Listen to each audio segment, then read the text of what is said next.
अस्सलामुअलैकुम ऑल। उम्मीद है कि आप सब लोग ठीक होंगे। मैं आप लोगों की खिदमत में हाज़िर हूँ फिर से एक और वीडियो के साथ। और आज की वीडियो में हम डिस्कस करने जा रहे हैं यूईटी टेक्सला में जो ऑनलाइन अप्लाई करना है वो करना कैसे, उसके स्टेप बाय स्टेप गाइडेंस। वैसे ये गाइडेंस जो होती है ना, आमतौर पर आपको वेबसाइट पर मिल जाती है, लेकिन फिर भी ना कुछ कन्फ्यूजन होती हैं, कुछ क्वेश्चन होते हैं जो आप लोगों के आंसर नहीं हो रहे होते वो वेबसाइट के ऊपर। अगर जनरल गाइडेंस अगर कोई रीड करना चाहते तो मैं सिंपली कहूँगा मेरी वीडियो ना देखो, ज़रूरी नहीं है। आप सीधा वेबसाइट पे जाएँ, वहाँ पे आपको लिखी हुई इंस्ट्रक्शंस मिल जाती हैं और हर जगह पे मिल जाती हैं, हर यूनिवर्सिटी के केस में मतलब ये मिल जाती हैं।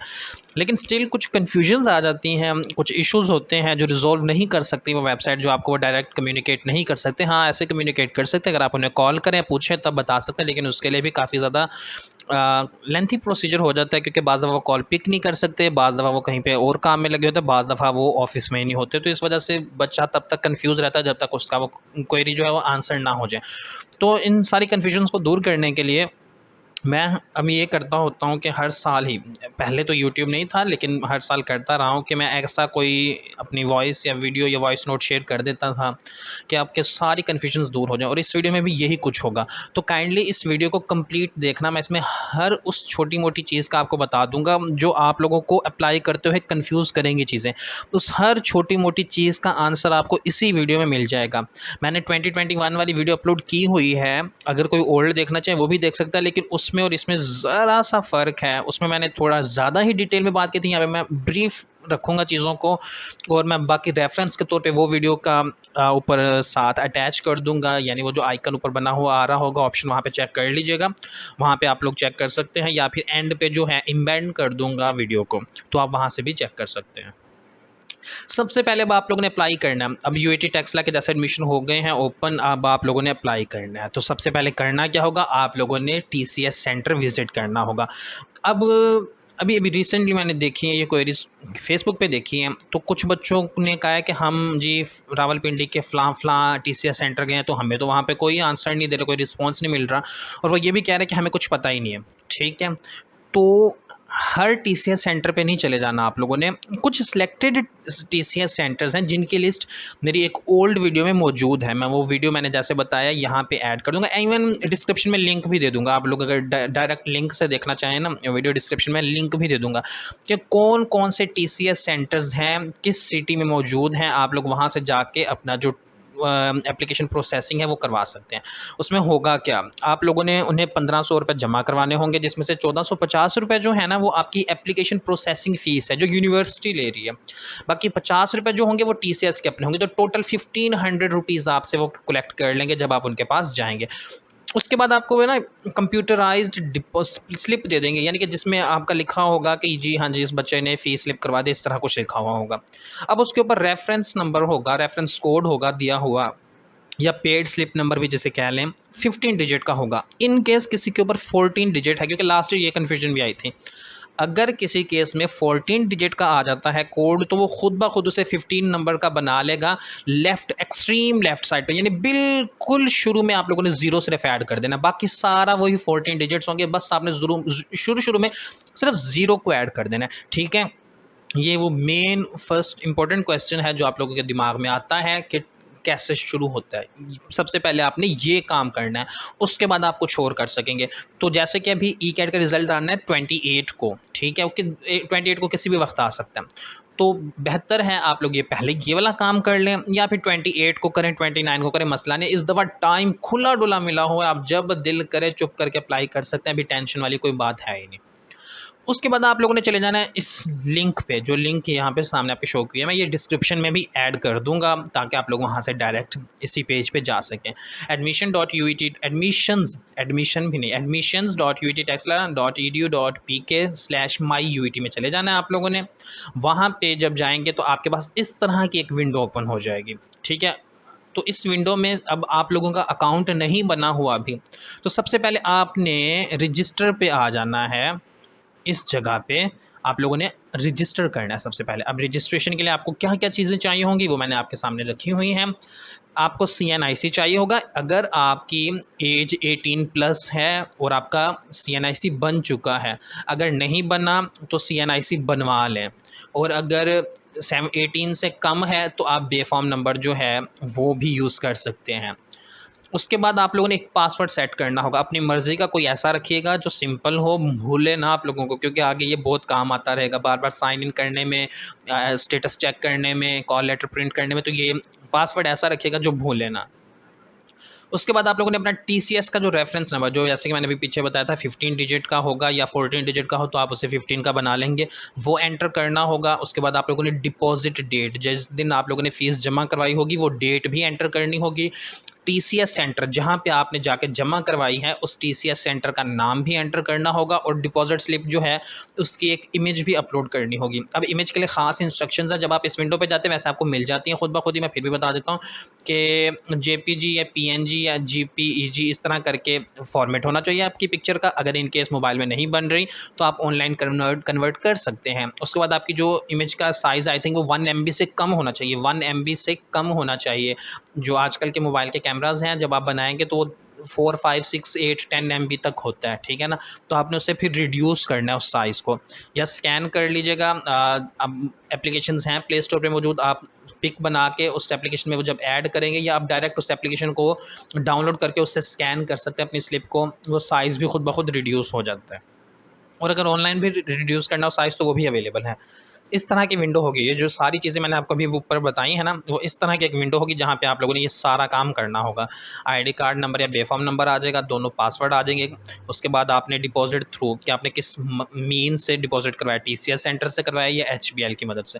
टीसीएस सेंटर ज़्यादा सिंपल है अगर करीब है, अदरवाइज़ एचबीएल की सोच लें, कोई मसला नहीं है।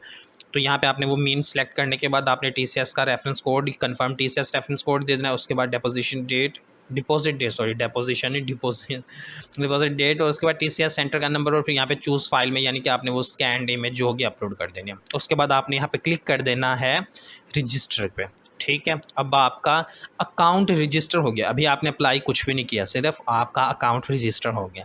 उसके बाद आप दोबारा उसी विंडो में जो मैंने लिंक दी हुई थी उसी विंडो में यानी कि अर्ली पेज में दोबारा चले जाएंगे। अब आपने रजिस्टर तो कर लिया, अब आपने यहाँ पे अपना फॉर्म नंबर एंटर करना है, यहाँ पे अपना जो पासवर्ड आपने रखा है वो एंटर करना है, और आपने फिर साइन इन कर देना है, ठीक है। अब साइन इन करने के बाद आपके पास एक विंडो जो ओपन होगी उसमें आपको ये चीज़ें रिक्वायर्ड होंगी। सबसे पहले वो आपसे आपकी पर्सनल इन्फॉर्मेशन पूछेगा। पर्सनल इन्फॉर्मेशन में आपका नाम, वालिद का नाम, घर का एड्रेस, मोबाइल नंबर, ज़िला, तहसील हो सकता है, और उसके बाद डिस्ट्रिक्ट और प्रोविंस, ये चीज़ें पूछी जाती हैं जनरली। उसके बाद आपकी एजुकेशनल इन्फॉर्मेशन पूछ लेगा। मैट्रिक के मार्क्स इस दफ़ा जैसे कि चेंज हुआ है ना सीन, तो मैट्रिक के मार्क्स भी उसमें शायद ऑप्शन अवेलेबल होगा, तो मैट्रिक के मार्क्स पूछेगा। फर्स्ट ईयर के मार्क्स पूछ रहा होगा, अगर इन केस किसी ने सेकंड ईयर का दिया तो शायद वो सेकंड ईयर के भी वहाँ पे एडिशनल हो, तो वो देख लीजिएगा आप लोग खुद ही। आपने अपनी एजुकेशनल इन्फॉर्मेशन एंटर करनी है। जब ये दोनों काम कर लेंगे तब आपको वो ले जाएगा अपनी प्रेफरेंस लिस्ट की तरफ। अब ये बहुत ख़ास काम है जो करने वाला है, प्रेफरेंस लिस्ट वाला काम बहुत ही क्रूशियल होता है, ठीक है। प्रेफरेंस लिस्ट आप लोगों ने ऐसे सेलेक्ट करनी है कि वो फील्ड सेलेक्ट हों जो आपके मेरिट फार्मूले के हिसाब से एग्रीगेट के नज़दीक बन रही हों। इन केस आपने ऐसी फील्ड्स रख ली हैं जिनका आपका मेरिट ही नहीं बनता, और आपने 3-4 ही ऐसी फील्ड्स रख ली हैं और आपका मेरिट नहीं बनता, तो आपका एडमिशन ऑटोमेटिकली कैंसिल हो जाएगा। अगर आपने ऐसी फील्ड रख ली है कोई लोअर फील्ड को आपने टॉप पे खुद ही रख दिया अब गलती करके, अब मैं कहता हूँ कि शौक़ मुझे था सिविल में जाने का, अब मैंने प्रेफरेंस लिस्ट बनाते हुए गलती कर दी और मैंने इन इलेक्ट्रॉनिक्स को ऊपर रख दिया। अब मेरा एडमिशन इलेक्ट्रॉनिक्स में पहली लिस्ट में आने का चांस बनता है और आ भी गया, तो मैं ऑटोमेटिकली वहाँ पर चलूँगा, मेरे पास सिविल का ऑप्शन ख़त्म हो जाएगा। अब ऑप्शन ये मिलने का एक तरीका होता है, लेकिन वो कॉम्प्लिकेशन ज़्यादा है। मैंने बताया ना, देखें तरीके हर चीज़ है, हर क्वेश्चन का आंसर मिल जाता है, लेकिन वो अपने लिए चीज़ें डिफ़िकल्ट बनाने से अच्छा है कि आप पहले ही चीज़ों को सही लेके चलो।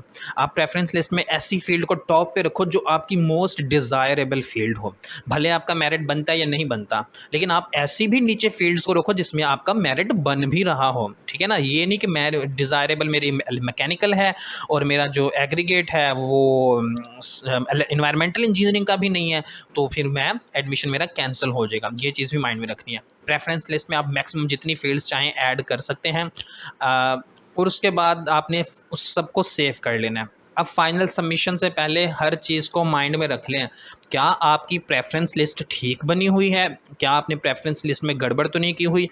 ये मसला बहुत बड़ा होता है, मैं आपको पहले बता देता हूँ, इसकी वजह से आपका एडमिशन कैंसिल हो सकता है। ठीक है ना। लास्ट ईयर एक लूप होल मिल गया था जो मैंने बच्चों के साथ शेयर किया था, उनका काम बन गया था, लेकिन हर साल ऐसे नहीं होगा।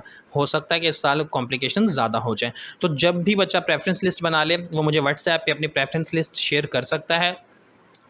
बात को ना प्रिसाइज रखा करो, सिर्फ व्हाट्सएप पे प्रेफरेंस लिस्ट आप शेयर करोगे, अपना एग्रीगेट साथ मेंशन कर दोगे, मैं वो देखूंगा, उसके बेस पे आपको बता दूंगा कि हाँ ये ठीक है प्रेफरेंस लिस्ट, और अगर नहीं होगी तो मैं तब भी आपको बता दूंगा इसे चेंज कर लो। जब आप सारा कुछ प्रॉपरली सेट कर लेंगे, उसके बाद ही आपने फाइनल सबमिशन करनी है। इन केस आप पहले फाइनल सबमिशन कर देते हैं, कोई इशू आ जाता है, कोई मसला आ जाता है, एडमिशन कैंसिल हो सकता है, एडमिशन किसी भी फील्ड में एडमिशन ना होने के चांसेस भी बन सकते हैं। तो इन चीज़ों को अवॉइड पहले ही कर लो। और एक चीज़ याद रखना कि जब तक आप लोग फाइनल सबमिशन नहीं करते, आप चीज़ों को एडिट कर सकते हैं, ठीक है ना। जब फाइनल सबमिशन होगी तो आपको एडिटिंग का ऑप्शन दोबारा नहीं मिलेगा। इसके बाद बात कर लें तो थोड़ी सी कैटेगरीज़ पे। अब कैटेगरीज़ की एक वीडियो है, वो भी मैं लिंक डिस्क्रिप्शन में दे दूंगा, अगर आप सारी कैटेगरीज़ को डिटेल में देखना चाहें। मैंने इस दफ़ा सिर्फ 4 कैटेगरीज़ की बात की है, क्योंकि मैंने अपने पिछले साल मैंने हर कैटेगरी की बात की थी, वीडियो लेंथी हो जाती है, मैं वो भी नहीं चाह रहा। तो आप लोग कैटेगरीज़ की जो कंप्लीट डिटेल्स हैं वो वहाँ से देख सकते हैं, लेकिन जो जनरल कैटेगरीज़ हैं, जैसे कि ओपन मेरिट होता है, डीए स्टूडेंट्स का होता है, पार्शियल सब्सिडाइज्ड और कैटेगरी एक्स यानी कि ओवरसीज़ चिल्ड्रन के लिए होते हैं, वो मैंने सिर्फ बता रहा हूँ। तो कैटेगरी ए जो है ओपन के लिए होगी, जो कि पंजाब के स्टूडेंट्स के लिए, ठीक है ना। इसमें सिर्फ पंजाब के स्टूडेंट्स अप्लाई कर सकते हैं जिन्होंने HSC या फिर ए लेवल का एग्ज़ाम कंप्लीट किया हुआ हो, यानी कि इंटरमीडिएट किया हुआ हो, चाहे फेडरल बोर्ड से हो, चाहे पंजाब बोर्ड से हो, या फिर उसके अलावा ए लेवल के स्टूडेंट्स इसमें अप्लाई कर सकते हैं।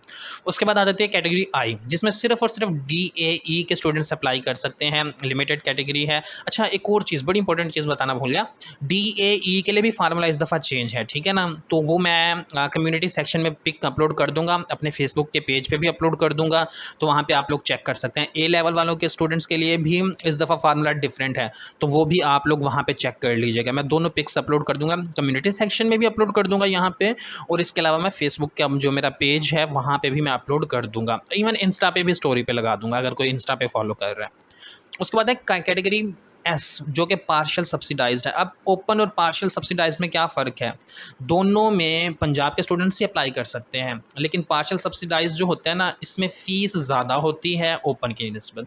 अगर ओपन के केस में अगर आपकी फ़ीस 60,000 होगी, तो पार्शियल सब्सिडाइज्ड के केस में शायद 1,80,000 2 लाख तक हो सकती है, डिपेंड करता है इस साल फ़ीस का क्या है सिस्टम अभी तक, क्योंकि इनका प्रोस्पेक्टस तो आया ही नहीं है, तो इसलिए मुझे उसके बारे में अभी नहीं पता। तो फीस सिर्फ ज़्यादा हो जाती है, 2 to 3 टाइम्स ज़्यादा होती है।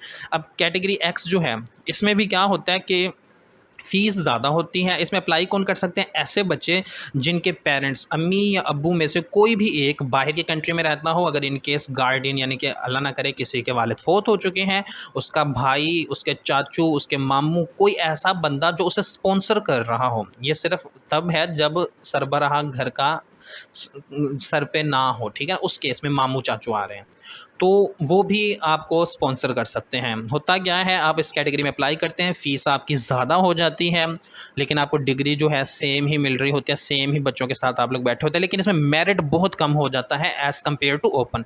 अगर किसी ओपन में मेरिट 70% एग्रीगेट पे है, तो हो सकता है कि एक्स कैटेगरी में वो 55, 68, 67, 63 इस तरह कुछ करके, मतलब जो भी होगा कम होगा ओपन की निस्बत,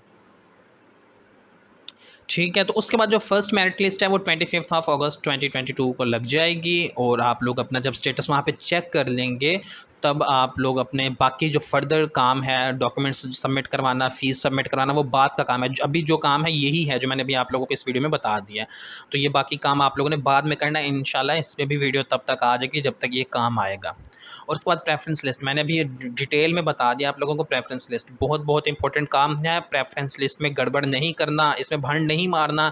अगर आप लोगों ने गड़बड़ें कर दी, मसला बन जाता है, एडमिशन ना होने के चांसेस होते हैं। लास्ट ईयर बहुत सारे बच्चों का आया है, मुझे याद है इंस्टाग्राम पे काफ़ी सारे बच्चों का आया था, फिर मैंने उन्हें एक लूप होल बताया था जिस पे उन्होंने अमल किया था और अपना काम बनवा लिया था। लेकिन हर साल ऐसे नहीं हो सकता, हो सकता है इस दफ़ा सीटें टाइम से ही पूरी हो जाएं तो लूप होल का फ़ायदा ही ना हो। तो कोशिश ये करें कि प्रेफरेंस लिस्ट ऐसी सेट करें कि आपको पहले ही शुरू में ही अपनी डिज़ायरेबल फील्ड मिल जाए और आपका एडमिशन सिक्योर हो जाए। Preference list is very very very very important thing to do. और मैंने बता दिया है कि आप मेरे साथ कॉन्टैक्ट भी कर सकते हैं जब आप प्रेफरेंस लिस्ट पे काम कर रहे हैं। इसके अलावा अगर कोई कन्फ्यूजन हो, कोई क्वेश्चन हो, कोई मसला आ रहा हो, रेलिवेंट रखिएगा। अभी एडमिशन के दिन चल रहे हैं तो सिर्फ इसी के साथ रखिएगा। बाकी जो यूईटी लो हो रहा है उसकी अपडेट मैंने बात कर ली है, उनसे पता चल गया मुझे, मैं वो किसी और वीडियो में आपके साथ शेयर कर दूंगा डिटेल्स। तो इंशाल्लाह दोबारा मुलाकात होगी, तब तक के लिए thank you so much and अल्लाह हाफिज़।